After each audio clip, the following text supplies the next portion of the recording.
for the UNX News.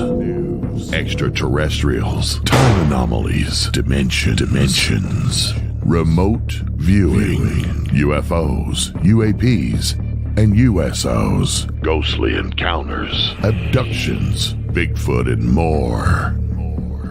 Your end of the week news source for everything unexplained. Here is your host for the UNX News Podcast, Margie Kay.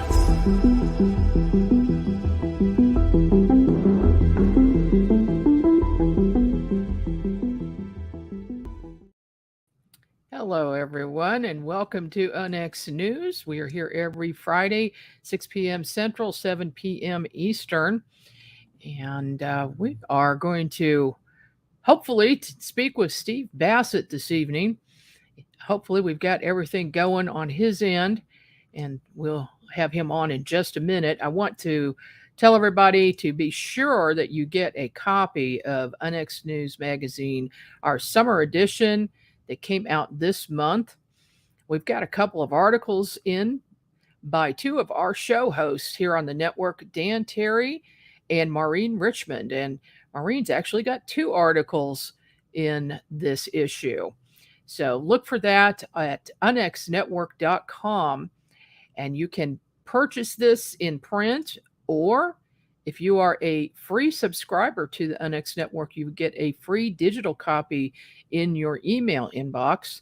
And if you are an X Club Gold subscriber, you will receive a printed copy by mail.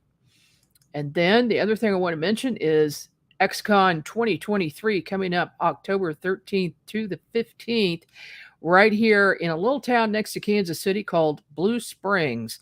Our keynote speaker is Scott Walter, and we have a fantastic lineup of speakers for you. So please check that out at unxnetwork.com and register early so that you are assured to get a seat. Now, my guest this evening is Stephen Bassett. He's a political activist, disclosure advocate, and the executive director of Paradigm Research Group, which was founded in 1996 to end a government-imposed embargo on the truth behind extraterrestrial-related phenomena. He has spoken to audiences around the world about the implications of disclosure, the formal confirmation by heads of state of an extraterrestrial presence engaging in the human race.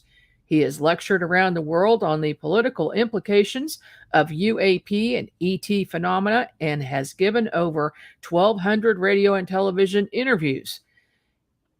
PRG's advocacy work has been extensively covered by national and international media, including being featured on CNN, Fox News, MSNBC, and in the Washington Post and New York Times. In 2013, PRG organized and conducted a citizen hearing on disclosure at the National Press Club in Washington. In November of 2014, PRG launched a 2-year political initiative out of Washington, D.C. that injected the ET issue into the 2016 presidential campaign. Well, looks like we just lost Stephen again here on the network. How does that work, Race? I'm Stephen Bassett, and I've gained 400 pounds since you last saw me. No, we connected up earlier. Everyone knows how things go digitally, out here in this world today. And we connected with Brother Steve just a little while ago. He was running behind, as he, quite understandably, is very frequently these days, because he's just so busy. And he ran to get his terminal up and fired up and connected. Unfortunately, his connection is just horrendous. He went back to try to reset his settings and restart his terminal. But when he came in, he was there for all of 40 seconds, and then he dropped again. So wherever he's, I think he's out in LA, maybe. I don't know if he's not at the press club in Washington. I'm not sure. I wasn't able to talk to him to find out where he's in cyber limbo right now. Yeah. So okay. Well, we are going to do something a little bit different then. So if and when he gets back in, we will be glad to talk. I'll be back here looking for him for sure. Okay. Thank you, Race, for taking care of that. So I'm going to open up the lines tonight. By lines, I mean if you are in the chat, you can ask a question. We're going to do remote viewing tonight. Okay. So I will remote view a question for you if you want to put a question in the chat. Okay. It looks like we might have Steve here, so let's give a shot. Steve, are you there? Are you with us, Steve? Okay. It looks like, yeah. Can you hear me? Oh, I can hear you. Just can't see you. You're frozen. Okay. You can't hear me, can you? I can hear you. Let's stop cam. Okay. That might work. All that right. might work if we can just have audio. That'd be great. Okay. I can hear you. Okay, fantastic. Well, you're live now, and I just did your intro. So let's just start with, how did you start the Paradigm Research Group and why?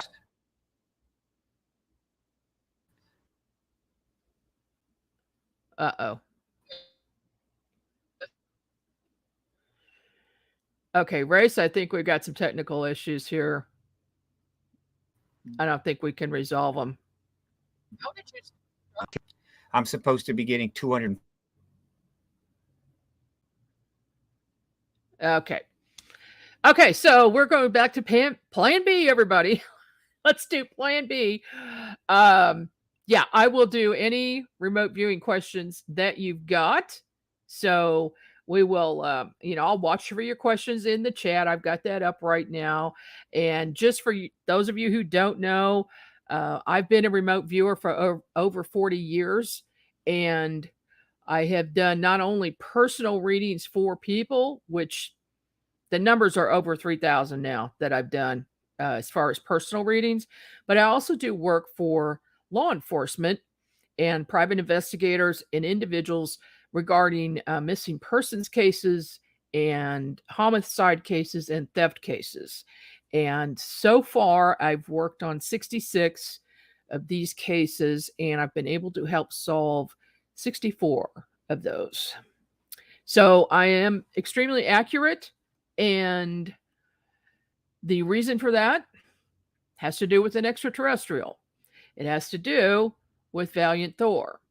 So if you don't know who Valiant Thor is, I will just give you a brief outline of who that is. He visited the Pentagon from 1957 to 1960.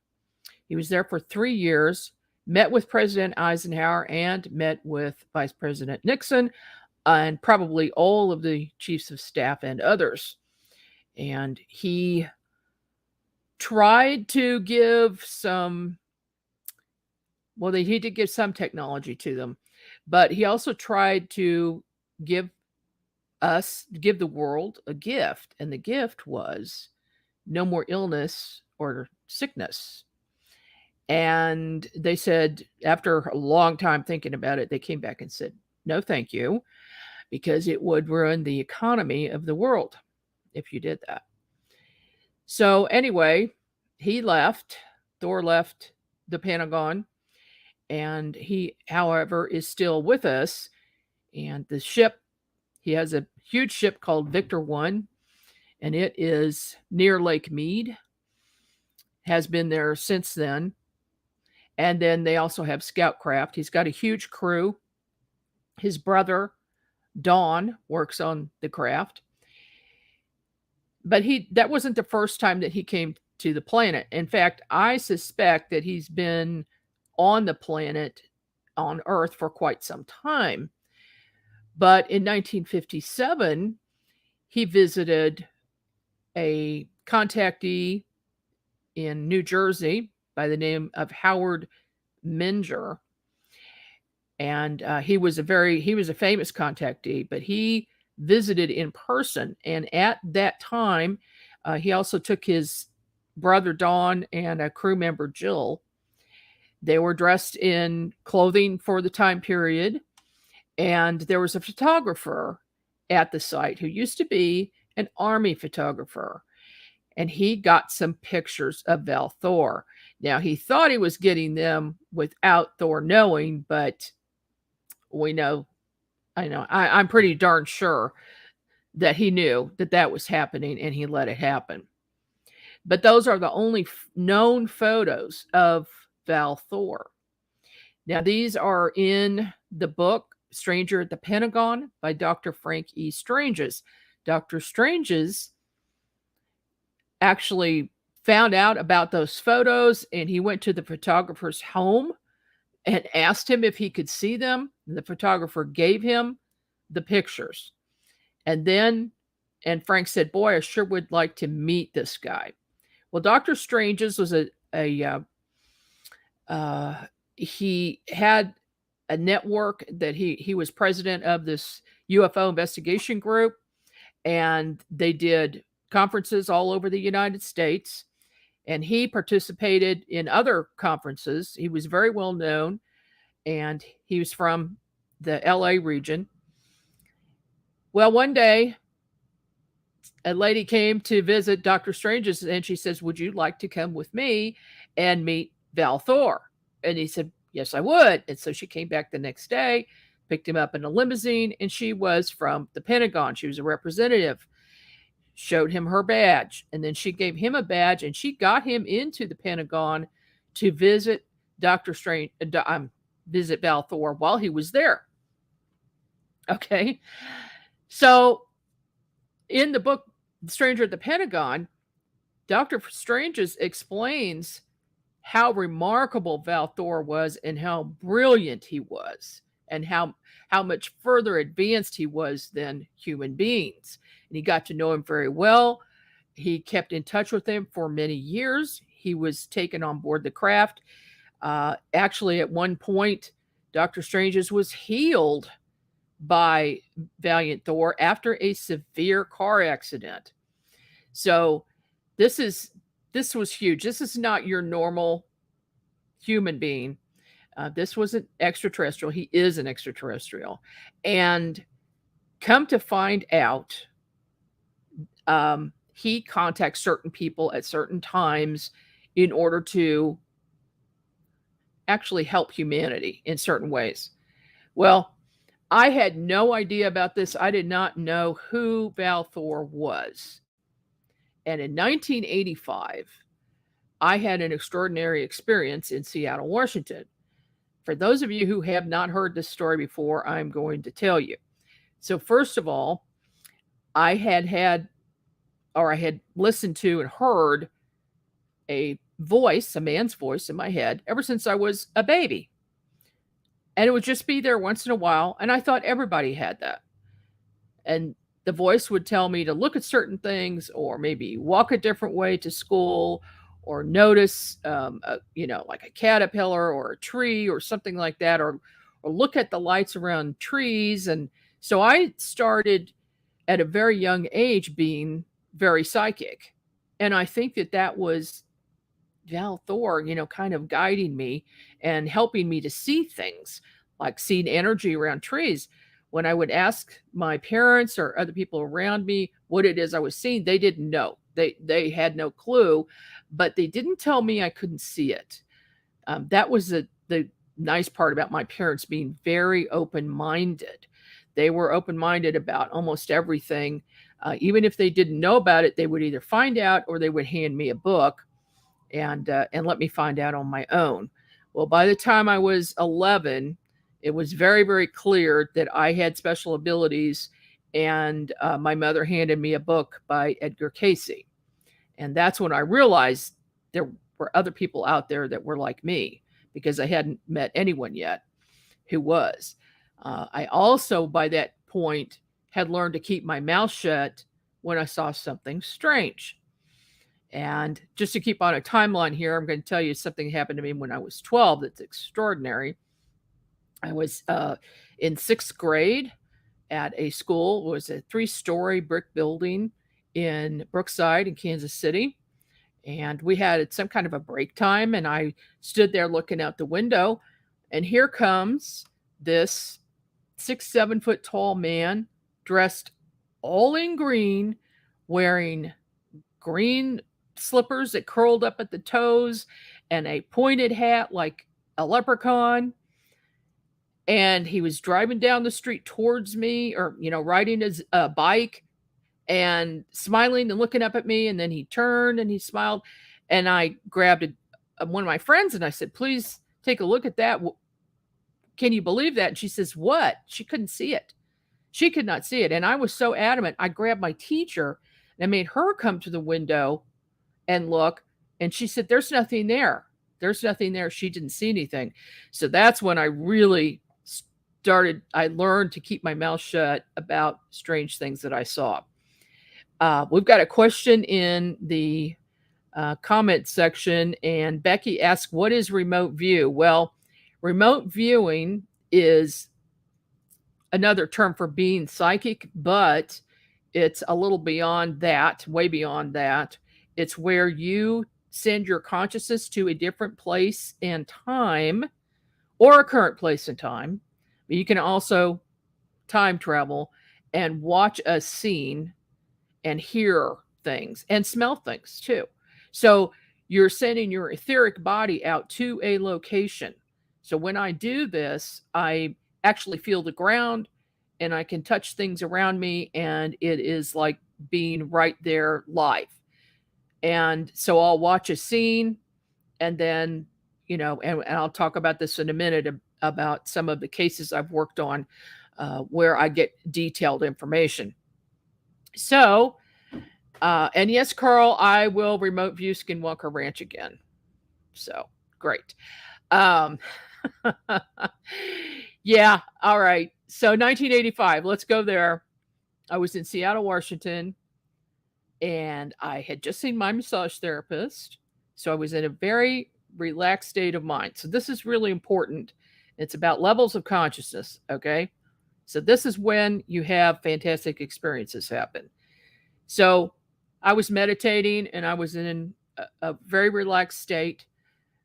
We got up to leave, and I had my brother and my 2 daughters with me. I never brought them before. This was the first time because we were going to go somewhere in Seattle. And all of a sudden, my massage therapist started acting strange and speaking, not in his voice, in someone else's voice. And he said, would you like to try a light experiment? And I looked at him and I instantly knew something was up and I should try the light experiment. So I said, yes, I would. So he had me look at 2 lights, and one was a very bright green light and one was a very bright red light. And I looked at the green one first, and he turned that off, and I looked at the red one. We went back and forth. And then he said, now what do you see? So I looked up at him. All I saw was his skeleton standing there. Didn't see the whole rest of his body. And I'm trying to process, why is it that I can see his skeleton and nothing else, when this voice comes from over to my right on the wall. And I looked, and there was a head of a man. And it turns out later it was Val Thor. And he said, I am Thor, and now you have X-ray vision. And we have some work to do together, and I will be in touch with you soon. And then he disappeared. And I looked over at my massage therapist. He was back to normal. I looked at my brother and my kids, and I said, did you guys see that? And they said, see what? They didn't see or hear anything. And it was just a matter of, they thought that the time was we were getting ready to leave and we left. They did not know that here I have, at least a minute of time that this weird stuff was happening. Well, I looked at the lights for at least a minute. So 2 minutes of time, none of them were aware of, including the massage therapist, who went back to his normal self and routine. So yeah, that was a bizarre thing. And that was my introduction to Valiant Thor. Now, of course, I didn't know who he was at the time. I had to do research later, and how I found out about him is also very odd. I had done a psychic session with a friend of mine for the Psychical Research Society and the Psychic Studies Institute here in Kansas City. Well, and her name is Gail Larmer. Well, we were leaving. It was about 10:30 at night. We were tired. We had both been doing psychic readings for people, and we were driving home in our separate cars when all of a sudden my phone rings, and it's Gail. And I was worried. I thought, something bad happened. And she just says, "Who the heck is Thor?" I said, "Oh my gosh, I haven't told anyone about Thor, about that Thor experience in Seattle, which happened years before." And she says, "Well, he wants you to contact him right away." And he was adamant. And I said, "Well, oh my gosh. Okay, I hadn't been meditating lately and I hadn't been contacting him. So I guess he used Gail to get to me." Wow. He knows everything and he's everywhere is one of the things that I found out. So she found the book, Stranger at the Pentagon, mailed it to me. I had it in my hands. I put it down in my living room because I was going to go back the next day and read it. The next day it was gone. Couldn't find it. Several months later, I'm standing in the kitchen talking to my husband, and Thor's voice comes in my head and says, "Get the book." And I lost the book. I don't know where it is. And he told me exactly where it was. He said, "Go in the living room. It's in this table. Look underneath it. It's on the stack of books." I'd looked on that stack of books about 10 times. It hadn't been there before. I went in there then. It was there. So I got the book and read it. And I found out who he was. So it was obvious to me that that book was being kept from me for a certain time, and I was to read it at a specific time, which I did. And so I've been in contact with Thor ever since that time on a regular basis. Now, before that, like I said, when I was young, I heard the voice. Well, that voice continued throughout my life, and he would give me ideas of things to do. And then after 1985, we had a telepathic communication going on personally, and also he did appear to me several times. So I would see him appear, or sometimes I would see a ball of light. And I knew that was him because I could feel the energy. But most of it has been telepathic communication. If I'm meditating, I have to be in a very relaxed state of mind. The consciousness has to change. And if I'm doing that, then we can speak, and he tells me what he wants me to do. And he's told me what my assignment here is on the planet, which is very simply, to help raise consciousness. So that's what I do in various ways. He told me I needed to start the Onyx Network. Did that with Race's help and other people. And the timing on that came just perfectly. So I could tell that I was on the right track, and that, everything is as it's supposed to be. And then also I write books, and I also publish books by other people, so that all of this information can get out there to more of the public. So that's the idea, doing things that can reach more people and help raise consciousness and help them realize how they can activate the psychic center of their brain, and then have communication with other beings, with beings that are in higher dimensions. Okay, so that's well, in order to help other people learn how to do that, to do what I do. So we are up on a break. When we come back, I'm going to give you some more information and do personal readings. And yes, I can read you remotely from wherever you are. All I need to know is your name, and I can answer questions. So go ahead and drop your questions in. I'll be back in just a minute. This is Margie Kay, inviting you to check out the latest edition of Onyx News Magazine with thought-provoking articles about UFOs, extraterrestrials, cryptids, consciousness, and amazing photos of anomalous objects and more. And there's always a feature article by our managing editor, Lee Spiegel. Get a free digital issue with your free subscription to the UNX Network, or get a printed copy with your X Club Gold subscription in the U.S. Visit unxnetwork.com to see details. That's unxnetwork.com.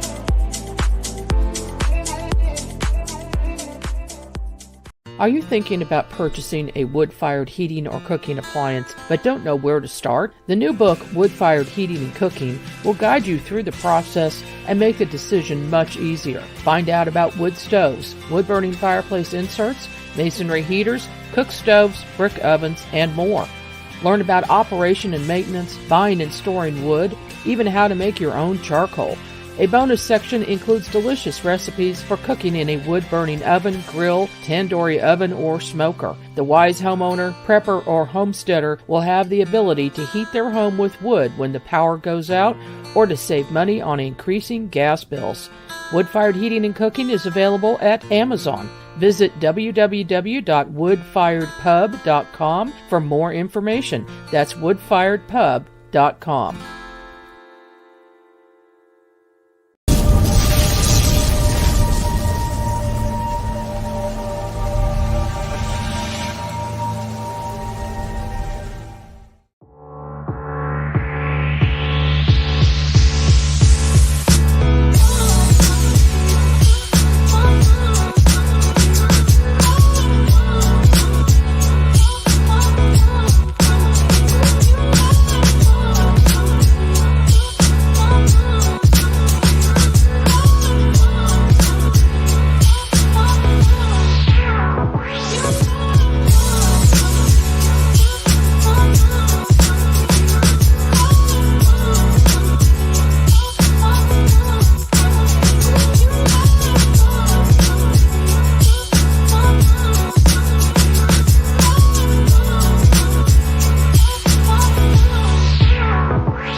Welcome back. This is Margie Kay with UNX News on the KUNX network, the UNX network.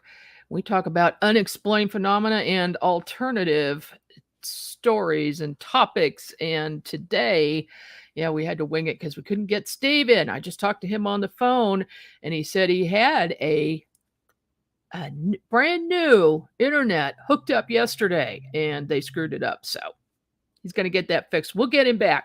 Don't worry. Okay. I did find a few pictures. So here is Val Thor. That was taken in 1957. He has no fingerprints, and he is a created being. He has no navel either. And here is a color photo. This is Val Thor on the right, and then Dawn and Jill on the far left. And this is Howard and Connie Minger. Howard is the contactee. She's the sister of an ET that Howard had been in contact with for years. So she is an ET, or part human, part ET. And we'll get back to that later. And then there's, okay, and here is the Victor 1 spacecraft. This is Thor's craft. This is very similar to what I saw when I went on the craft. I've been on it 3 or 4 times, and I was shown a top area at the very top that has an area where they grow food. And there's a light coming in the top. And I was also shown the propulsion system on the interior. And I was told that they use 2 different types of propulsion. One, when they're very close to the planet, and then another one when they're in space. They go super, super fast. So that kind of makes sense when you think about it. Probably did. All right, we've got some comments here, and I'm going to answer questions, and then we'll talk some more about Val Thor. Okay, Skinwalker. The question about Skinwalker from Carl. Yeah, I've reviewed it every single time I watch a TV show, Carl. I'm looking at that place all the time, or after the show, I'll meditate and go there and look. So I'm standing right there. All right, I don't need to go there in person. I'll just go send my etheric body out and take a look. And I've seen that portal above that triangle since the beginning when they first started talking about having issues there in that spot. But now it's very, very clear in the most recent shows that there's definitely a portal there. And I think that could have something to do with this investigation I'm doing in Missouri right now. Now, I had Donna Wilder on and Debbie Ziegelmeyer, who is another investigator working with me on this case, recently. And we talked about the portal at her house. But how I saw it, this is a little difficult to explain, but I learned how to see the portals by looking at the Skinwalker portal, if that makes sense to you. And then when I went to this portal in Weldon Springs, and I suspected that there was one there because I've seen them before in certain configurations with structure around them that allow a portal to be made, so to speak. And so when I saw that, then I knew. I saw it, and I was able to show everybody else that was there with me how to see it too. So yeah, that's Skinwalker. Skinwalker's definitely got a portal there, and that's how things are coming in and out from other dimensions. All righty. Now, Becky says, can you read me remotely? Yes, I can, but I need a question. So drop a question in there in the chat. Carol says, is Valiant Thor a gray? What type of being or spirit? Just curious. No, he's not a gray.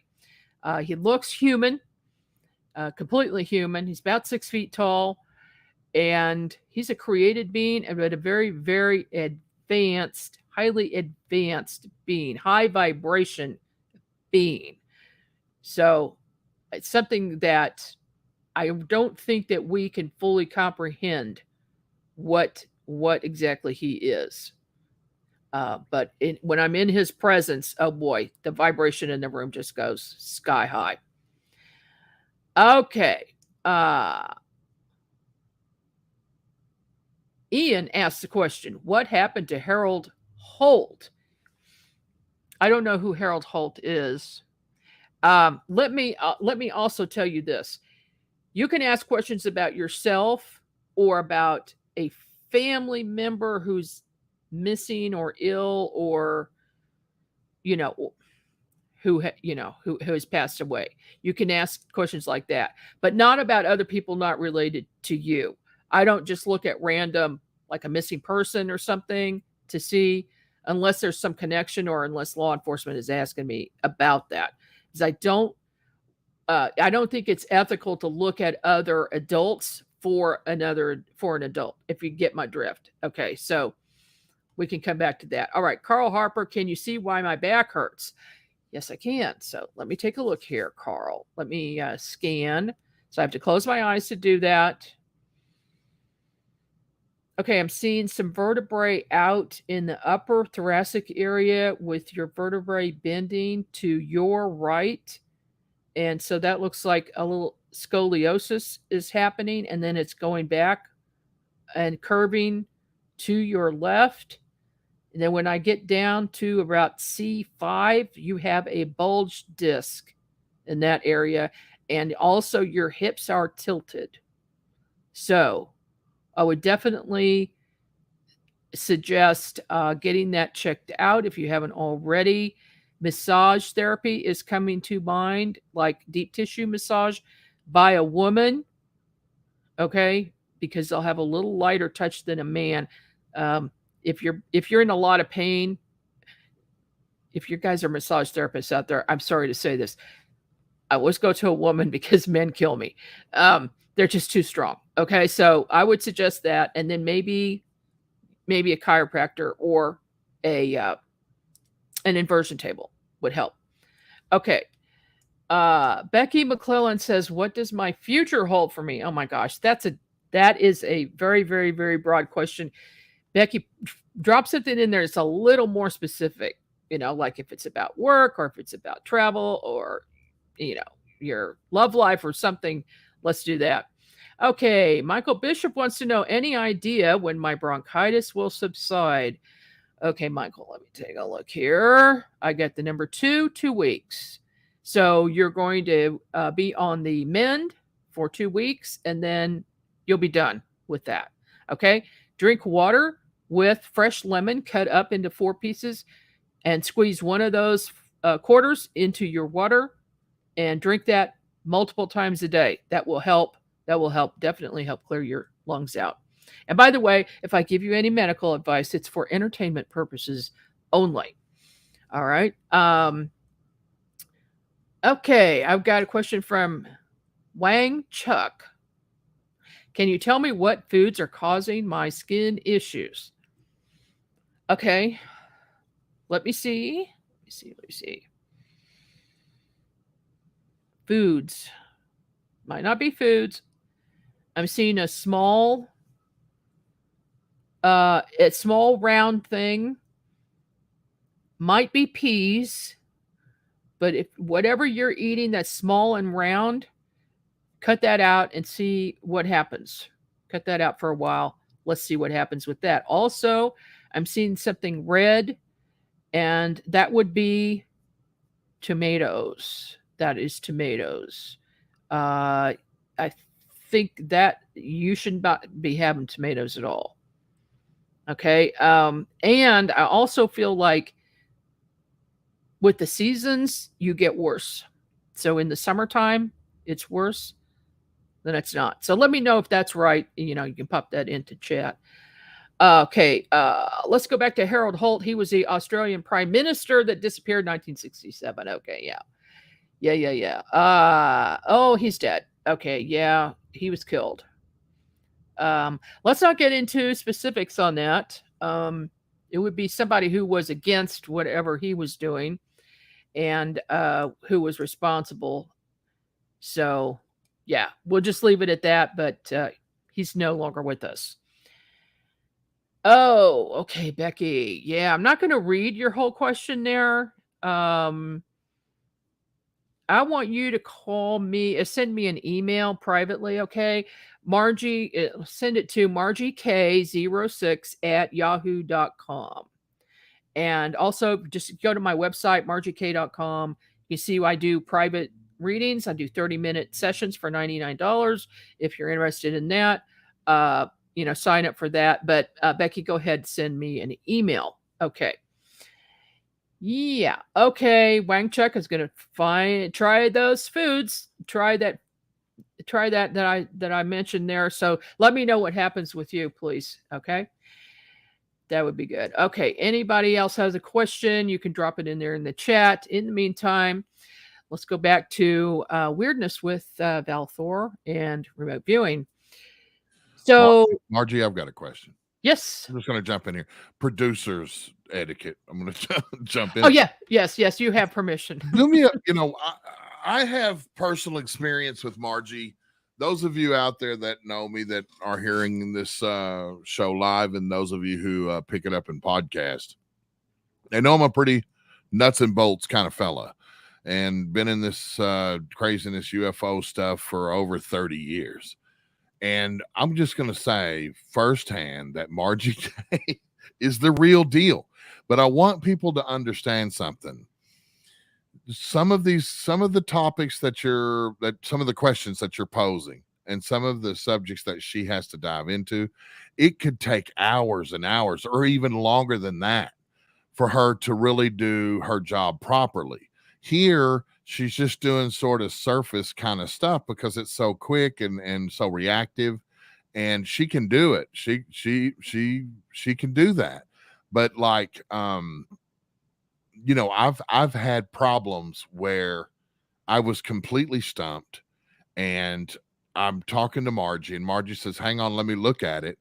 And within 3 minutes, she fixes the problem. She tells me, "Race, there's this, there's that, turn that off, or unplug that," or or whatever. And I do it, and it fixes it. So I just wanted to jump in here, Margie, and say, that people that get readings from you all the time, they give you these ratings. But just like Michael Jordan was the greatest basketball player to ever lace up shoes, there were times where he never could hit a shot in a game. There were times where he wasn't on his game. And it's that way too with psychics, right, Margie? I mean, sometimes. Oh yeah, definitely. If I'm ill or if I'm in pain and if I injured my foot or something, I can't do that. No. It's hard to focus. It's hard to dial your tuner in to kind of. But and I realized that, Margie is somebody who understood things were in a certain way in her world. And it's like all of us are trying to catch up. All of us that out here that we're chasing fireflies and and jumping and swimming in the creeks and doing all of our things and not really paying attention to things that Margie was. We're out here in our 40s, 50s, 60s, 70s, 80s, and we're dialing into it now at these upper ages. And it's like, man, if we had these senses dialed in back when we were younger like you, I just have to say thank you, Margie. Thank you so much for, because I'm going to let you have this last 15 minutes with everybody, but I just want to come in here and say thank you, because when I hear you do this stuff, and I don't get too often much anymore, I'm just so impressed with you. And I'm so reminded of all the times you've helped me and those that I love with your abilities. And thank you for sharing them with us. I just wanted to say that to everybody. Well, thanks, Race. I appreciate that. Thanks for jumping in here. And he's right. The person cannot do this 100% of the time, because if there's, like I said, if I'm in pain or if I'm ill, I can't relax enough in order to remote view. But when I do, I can do it very quickly, usually. And it only takes me a minute to go into a very light trance state, so I can do the reading, so to speak, or do the work and reach out there and do that. So when I first started this, it took me a long time to get into a deep meditative state to get to that level where I could do the work. But now it's almost instantaneous. So that's why I can answer a question for somebody in the chat or whatever pretty quickly. And that's why when I do a reading for someone, it's 30 minutes long, because that's all I need. So, we get a whole lot of questions in there answered. And usually everything that you want to know is in that 30-minute time slot. So just to continue, my relationship with Thor is ongoing, and I am currently writing a book about him and about my interaction with him and about my story from before I was 1 year old, having communication with him and having ET encounters and all of that paranormal stuff is going in the book, and I'm trying to get it done before the end of the year. So bear with me, because I'm a publisher and I've got other books for other people, and I just published 2 books.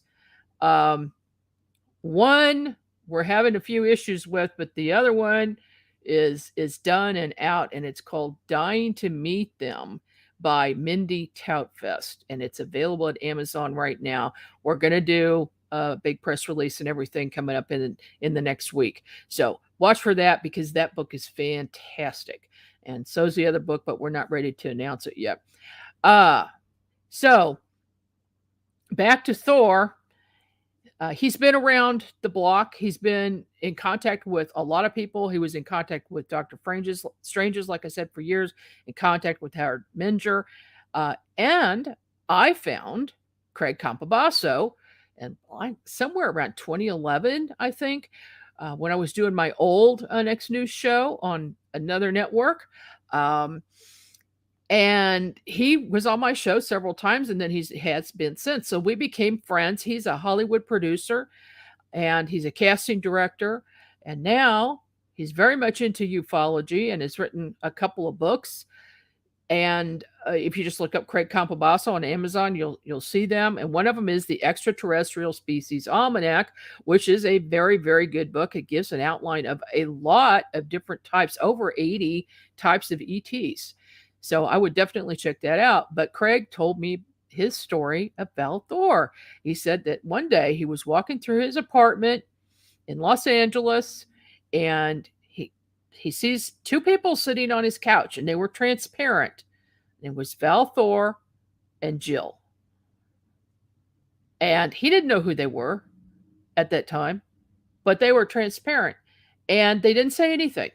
They didn't send him a telepathic message or anything. And he noticed him for a while. And then finally he just had a telepathic conversation. He says, well, what do you want? Who are you? And he said, I'm Val Thor. And he put Craig in touch with Dr. Frank Stranges, who coincidentally lived about a mile away from him. And so he became good friends with Dr. Frank. And Dr. Frank, who was in constant contact with Val Thor, would speak with or communicate with Craig through Dr. Stranges. And Craig made the film Stranger at the Pentagon. It's a short 20-minute film, and I highly suggest watching that.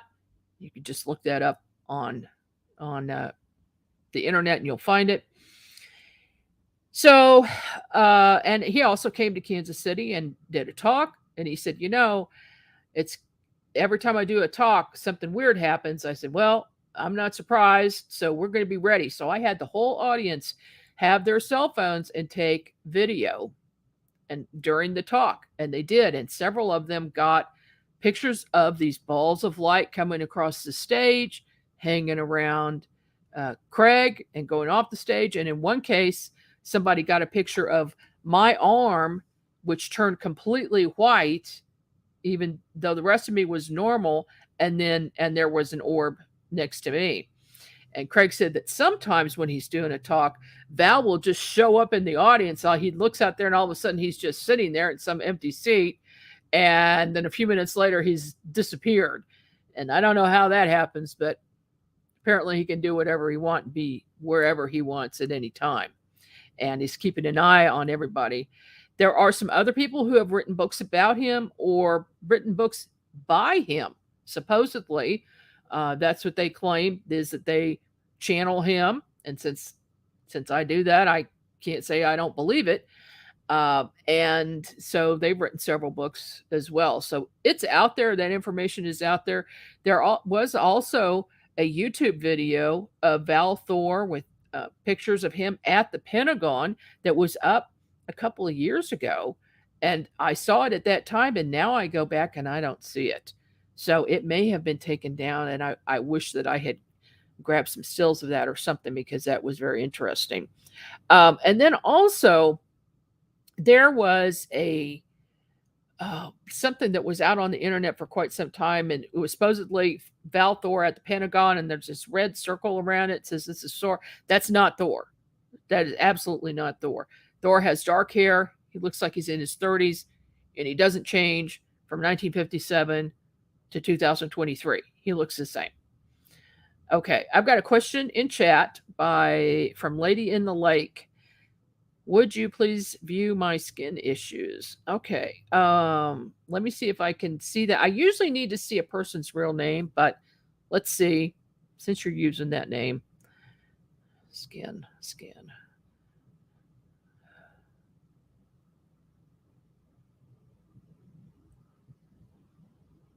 Okay. This is going to take a little bit longer than I want to take on the air. So go ahead and shoot me an email, please, if you would. margiek06@yahoo.com, or go through my website, margiek.com, and I might be able to help you with that. Okay. Now I think I'll just take a couple of minutes here and tell you about a few cases I've worked on for law enforcement. And this is all going to go in the book too. So I'll just pick a couple of them. Well, the very first one I worked on was right around 1993, I think. 1990 to 1993. I'd been seeing a group of ladies who were lawyers and legal assistants, and for some time, and then one day, one of them called me up and said, "Could you please help me? My niece is missing." And I said, "Okay, where did you see her last?" And she says, "Well, she didn't come home from her school, from the bus stop. She didn't come home." Okay. So I just thought to myself, how am I going to find this person? And all of a sudden I see this line come out of my solar plexus. So I followed the line, and the line led me. What this was my etheric body going out. So now this is my first remote viewing session. Even though I'd been psychic my whole life, I'd never used this method. So I follow the line, and all of a sudden I'm tuning into this girl's name, and I'm standing on a corner, and I looked up and I saw 2 street signs. So I'm telling this gal on the phone these 2 street signs, and she says, "That is her bus stop. How did you know that?" I said, "Well, I don't know how I know that, but I'm there. So let me look around," and here the line comes again, and I follow the line across the street, and there's the second house was this gold light around it. It was lit up. So I knew that was the house I needed to go to. I looked at the house number and I told her, and she says, "Oh my gosh, this is the house that we have already been to with a policeman. And we thought that this woman who lived there had made friends with this 14-year-old girl. The woman was like in her 30s, and they thought that was a little strange. So they actually went there to ask if the girl had been seen, and they said no, and they left." I said, "Okay, let me just dig into this a little bit further." So I said, "Where's the girl?" I just asked this question. So all of a sudden I'm floating in the air and flying over the house, and there is a shed in the back. Now I come down and I look through the top of the shed, and here is the girl lying there on the shed, tied up with duct tape on her mouth, and she was asleep, obviously drugged. She was out. So I tell this gal what I saw, and I said, "You need to get there right now because she's there." And then as I left, I thought, I'm going to go look in that house and see what those people are doing. So the roof opens up, and I see 3 people, a woman and 2 men, and they're one's on a couch, and there's 2 chairs, and there's beer on the table, on the card table, and then, that other table. And drug paraphernalia everywhere. And they're bragging about how they're getting $10,000 for selling this girl to someone in the morning, and she's going to be gone. So I told this gal, and she said, "Okay, I'm going there right now. I'll call you back." So she gets off the phone. She calls me back later and tells me that she called the policeman who was working the case. She says, "I'm going back there. I know that she's in that house in the back in the shed." He said, "How do you know that?" She said, "I can't tell you how I know. I just know." He said, "Well, I don't want you to go there because those people didn't look like they were too great, and I don't want you to go in there alone, so I'm going to go with you." So he did go with her, and he talked to them and said, "Can I look at your shed in the back?" And they said, "Okay." So he did, and he found her, calls in the cavalry. They arrest those people for human trafficking, and they got the girl back safely with the family. So that was my very first experience with remote viewing, and I taught myself how to do it by following that line, which is the etheric body, and that's how it gets in and out through the solar plexus. Yeah, so it's been quite a wild ride since then. I've done a lot of cases for people. If there is something that has a lot of emotion around it, like a homicide or a missing person, it's easier for me to find those people or find the people who did it. If it's something that's very mundane, like, keys are important because you're very emotional about keys. So I can usually find keys for people. But if it's something that's not too important, it's more difficult to see. But usually if people are looking for something it's going to be important, and there's going to be that emotion around it. So it's not going to be a problem. Well, we are out of time for today. I hadn't planned on doing this today, but we'll get Stephen Bassett back again real soon as he gets his internet fixed up. And we will be again here next week at 6 p.m. Central Time every Friday with NX News. I'm Margie Kay. See you next time.